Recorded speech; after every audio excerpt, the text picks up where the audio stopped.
Sometimes you wonder where all the time went. You wonder how you got to the point you're at in your life while constantly evading death and disaster at every turn. You wonder when the next obstacle is going to present itself, and in what form will it present itself in. See, Alessia, Narcissa, Aubrey, Lorelei, Gilbert, Sierra, and even Eric and Blake all have overcome adversity. See, while the latter two never experienced sexual assault, the other 6 have. It led to one of them losing the head of his penis and being set on fire by his younger sister. And why? Why would he sexually abuse and rape his sister constantly? Was it because he thought it was a fun little game? No. It was because of the father, Gunther. See, Gunther was a priest. He abused all of his wives, all of his kids, never was really the parenting type.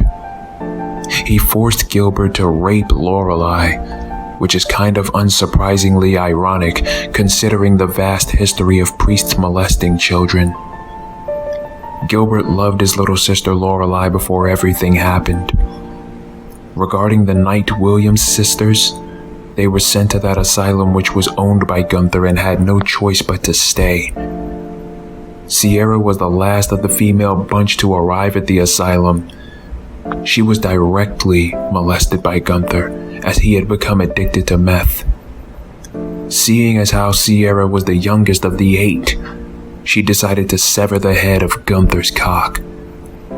Thus, he sent her to the asylum as well.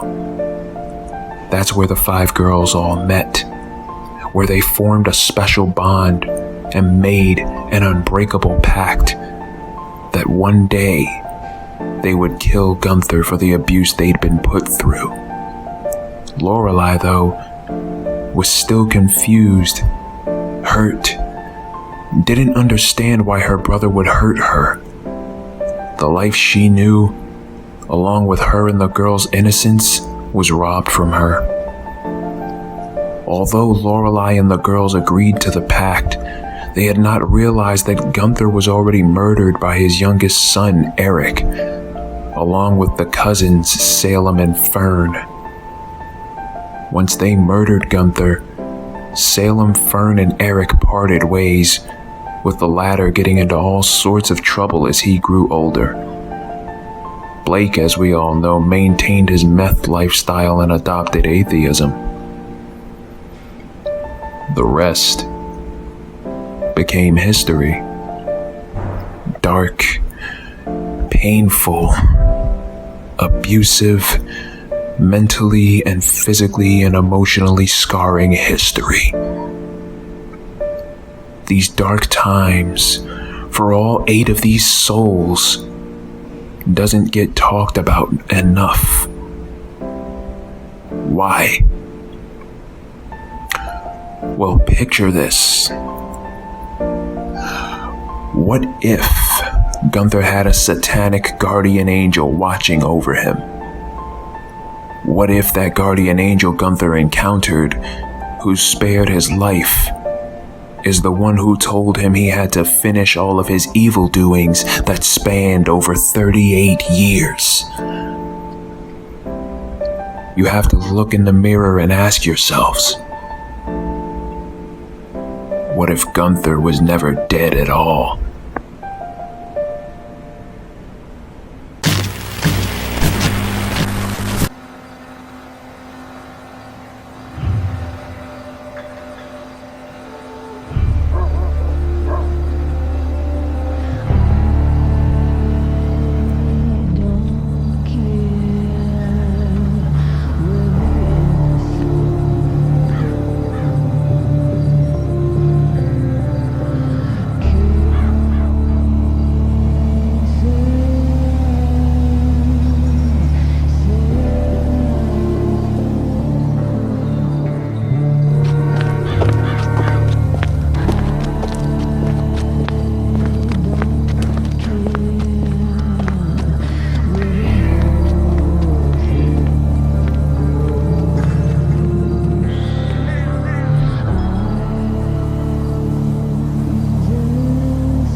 A mission was never completed. A purpose to end the abuse of innocent souls was never fully realized. See, Gunther abused all of us, especially me. I was the only one of the 4 wives of Gunther to have survived his evil abuse. The others were raped, forced to become drug addicts, and then murdered by Gunther. I was lucky to have only lost my left eye, and had it not been for my nephew Salem saving me, I would have lost much more than eyesight. But now that I have a feeling that Gunther is still alive, I know what I must do. I must fulfill the pact that the girls made in the asylum and kill Gunther myself, so we can all finally be free of this burden. But before I kill him, you all must hear the story of how all this schadenfreude came to be.